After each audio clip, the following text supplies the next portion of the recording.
तबला। कई बार हमारे दिल में ये सवाल आता है कि तबला कैसे बना या इसका आविष्कार कैसे हुआ होगा।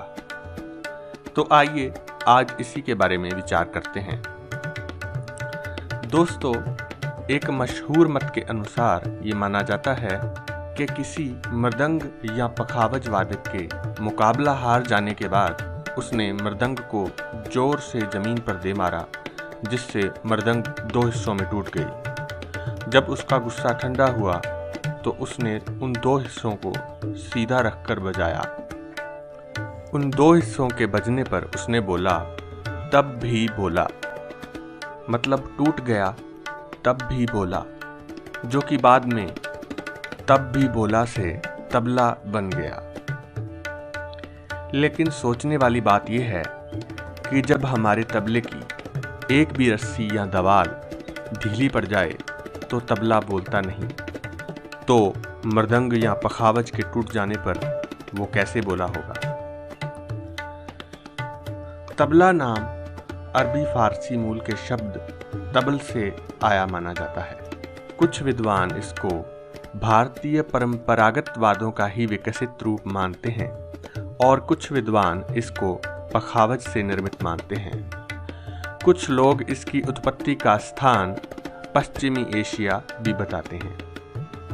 तबले का जन्म कहाँ हुआ और कैसे हुआ, इसके बारे में कई विचार हैं, जिसमें पहला है तुर्क और अरब उत्पत्ति। ऐसा माना जाता है कि मुगल सेनाओं के साथ चलने वाले ड्रम से तबले की उत्पत्ति हुई है। बाबर द्वारा ऐसे ड्रम सेना के साथ लेकर चलने को उदाहरण के रूप में दिया जाता है। हालांकि मुगल सेनाओं के साथ चलते समय बजने वाले ये ड्रम नक्कारे या नगारे जैसे होते थे। एक और दूसरी मान्यता के मुताबिक अलाउद्दीन खिलजी के समय अमीर खुसरो ने इसकी रचना की थी। हालांकि ये भी संभव नहीं लगता, क्योंकि उस समय के कोई भी चित्र या तस्वीरें इस वाद्य को नहीं दिखाते और न ही उस समय के इतिहासकारों ने इस तरह के साज का कोई जिक्र अपनी किताबों में किया।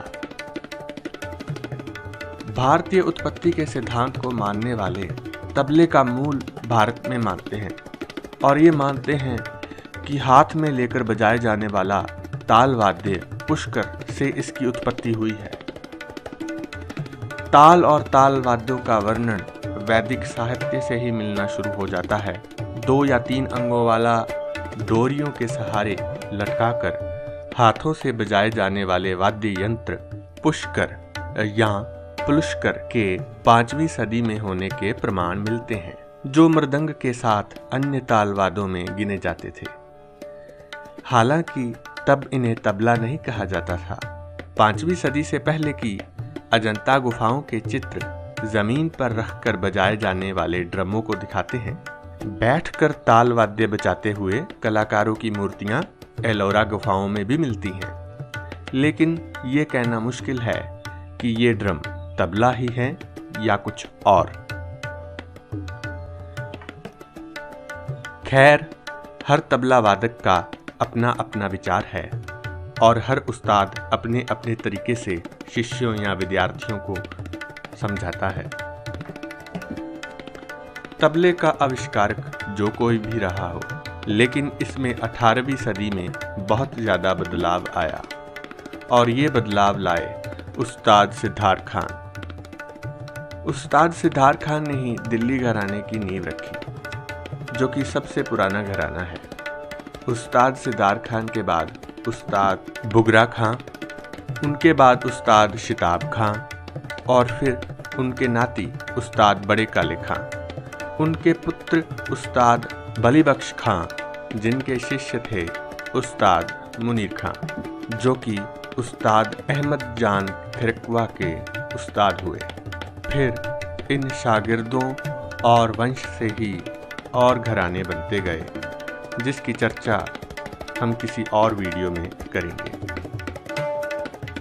समय के साथ साथ और ठुमरी, ख्याल, गज़ल, कव्वाली, और नृत्य तथा सोलो वादन के सहारे तबले का प्रचार बढ़ता रहा और आज इतना बढ़ गया कि और ताल वाद्यों के मुकाबले आज तबला सबसे ज़्यादा मनपसंद हो गया है।